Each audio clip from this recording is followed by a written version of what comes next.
Et si je vous disais qu'il est totalement possible d'acheter un billet chez une compagnie, de décoller dans un avion appartenant à une autre, et de cumuler des kilomètres chez une troisième, sans jamais avoir l'impression d'avoir changé de transporteur, ne serait-ce qu'une seule fois? Ça paraît absurde, et pourtant, ça se produit des milliers de fois chaque jour, partout sur la planète. Avant de vous expliquer comment un simple bout de papier peut cacher une mécanique aussi vertigineuse, laissez-moi juste vous glisser une chose. Abonnez-vous, ça m'aide énormément à faire vivre cette chaîne. Et croyez-moi, la suite va complètement changer votre regard sur l'aviation. La plupart des voyageurs pensent que lorsque deux compagnies appartiennent à la même alliance, comme Star Alliance, SkyTeam ou oneworld, elles fusionnent quasiment en une seule entité géante. Même avion, même argent, même direction. C'est faux. Complètement faux. United reste United. Lufthansa reste Lufthansa. Air Canada reste Air Canada. ANA reste ANA. British Airways, American Airlines, Qatar Airways. Chacune garde son propre président, ses propres salariés, sa propre flotte, ses propres bénéfices et même ses propres dettes. Alors pourquoi diable ces géants s'associent-ils? Voici où ça devient fascinant. Imaginez une entreprise de bus qui ne circule que dans votre ville et qui rêve soudain de vendre des trajets jusqu'à l'autre bout du monde. Plutôt que d'acheter des centaines de véhicules et d'ouvrir des agences dans des dizaines de pays, elle passe un accord avec d'autres compagnies. Le client achète un seul billet, mais voyage en réalité à travers plusieurs entreprises différentes. C'est exactement le principe derrière les alliances aériennes, sauf qu'ici, l'échelle est proprement vertigineuse. Star Alliance rassemble aujourd'hui 26 compagnies, dessert plus de 1150 aéroports, opère dans plus de 190 pays et fait décoller environ 18 000 vols chaque jour.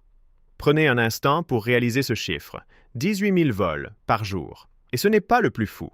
SkyTeam transporte de son côté environ 605 millions de passagers par an, opère plus de 13 800 vols quotidiens et rejoint plus de 945 destinations. Quant à oneworld, elle relie près de 1000 destinations à travers la planète.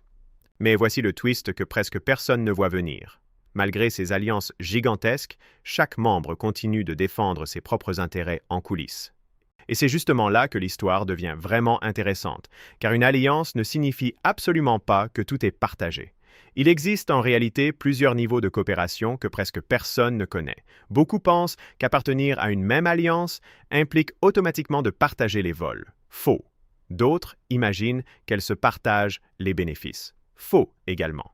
D'autres encore croient qu'une compagnie peut librement disposer d'une autre. Toujours faux. En réalité, plusieurs mécanismes distincts s'imbriquent, chacun avec une fonction précise. Le premier s'appelle le partage de code.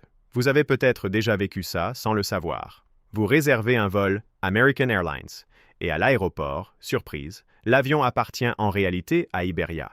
Ou vous achetez chez Air Canada et vous vous retrouvez assis dans un appareil Lufthansa. Ce n'est ni une erreur ni une arnaque. C'est simplement qu'une compagnie vend un trajet opéré par une autre, comme un magasin qui vendrait un produit fabriqué par une autre entreprise. Le magasin encaisse la vente, le fabricant assure la production, et vous, en tant que passager, ne remarquez souvent même pas la différence. Mais ce n'est pas le plus fou. Il existe un mécanisme encore plus déterminant, le véritable héros invisible de toute l'industrie aérienne, l'interligne.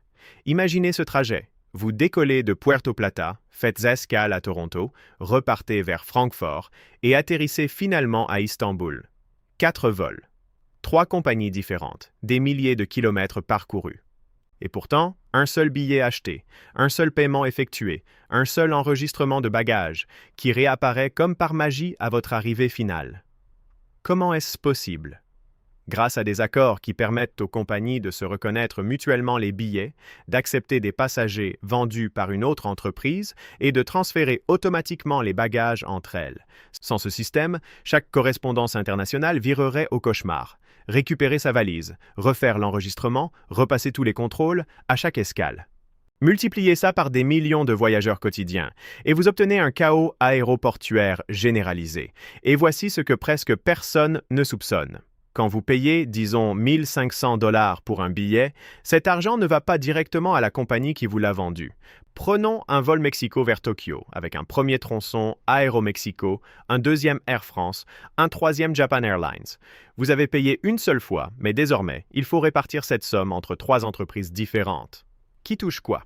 Des systèmes internationaux entiers sont conçus uniquement pour ça, analysant la distance parcourue sur chaque tronçon, le type d'accord signé entre les compagnies, les coûts opérationnels et même des contrats privés négociés en coulisses. Le passager voit un prix unique. Derrière, ce sont des dizaines de calculs invisibles, brassant des milliards de dollars chaque année. Mais accrochez-vous, parce qu'il existe un niveau de coopération encore plus poussé, les fameuses co-entreprises.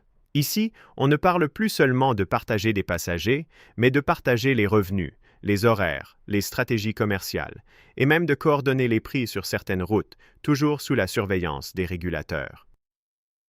American Airlines et British Airways collaborent ainsi intensément depuis des années sur l'Atlantique Nord. Même logique chez Delta, Air France et KLM, ou chez United, Lufthansa et Air Canada.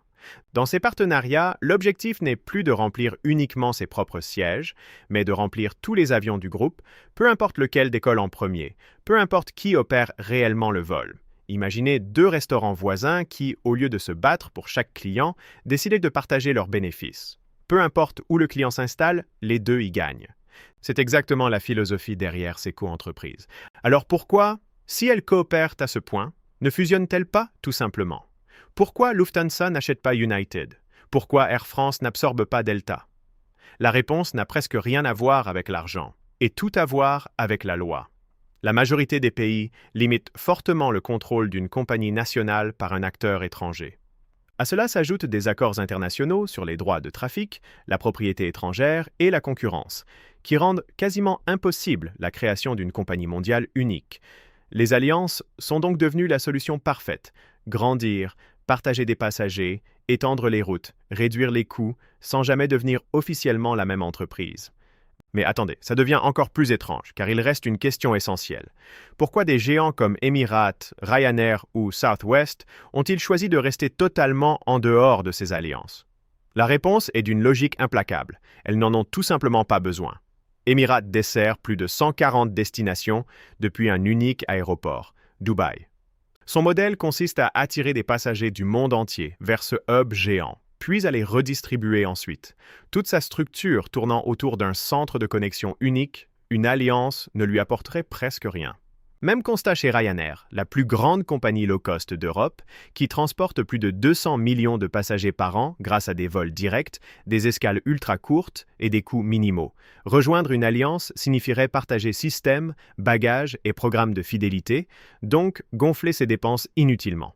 Southwest suit la même logique, concentré pendant des décennies sur le seul marché américain, sans jamais avoir besoin de partenaires internationaux pour remplir ses avions. Cela ne signifie pas pour autant que ces compagnies opèrent totalement isolées. Beaucoup nouent des accords ponctuels avec d'autres transporteurs, même appartenant à des alliances rivales ou n'appartenant à aucune alliance du tout. La carte réelle de l'aviation mondiale est donc bien plus complexe qu'elle n'y paraît.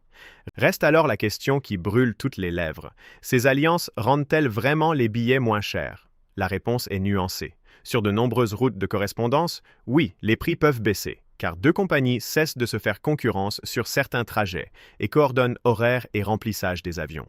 Certaines études évoquent des baisses comprises entre 10 et 25% sur des routes bénéficiant d'accords de coopération très poussés. Mais voici le revers de la médaille. Quand deux compagnies dominent une route stratégique, au point d'y éliminer toute concurrence, les régulateurs interviennent. Le département des transports américain et la Commission européenne surveillent ainsi en permanence ces alliances, allant parfois jusqu'à imposer la cession de créneaux dans des aéroports saturés, comme Heathrow, afin d'éviter tout monopole déguisé. Car au fond, les alliances n'existent pas seulement pour vous offrir des milles gratuits ou un accès en salon VIP, ce n'est que la partie visible de l'iceberg. Leur véritable mission, c'est de faire circuler des millions de passagers à travers des centaines de compagnies différentes, comme si le monde entier ne formait qu'un seul et immense réseau. Chaque jour, plus de 100 000 vols commerciaux décollent sur la planète. Des millions de correspondances s'enchaînent, des millions de bagages changent d'avion, et une quantité vertigineuse de billets sont vendus par des compagnies qui n'opèrent même pas le vol en question. Et derrière chacun de ces trajets se cache un enchevêtrement d'accords commerciaux, de systèmes informatiques et de règles internationales que l'immense majorité des voyageurs ne soupçonnera jamais. Racontez-moi en commentaire votre correspondance la plus improbable entre deux compagnies totalement différentes. Et si l'aviation vous fascine autant que moi, une autre vidéo pleine de secrets sur ce monde vous attend juste après celle-ci.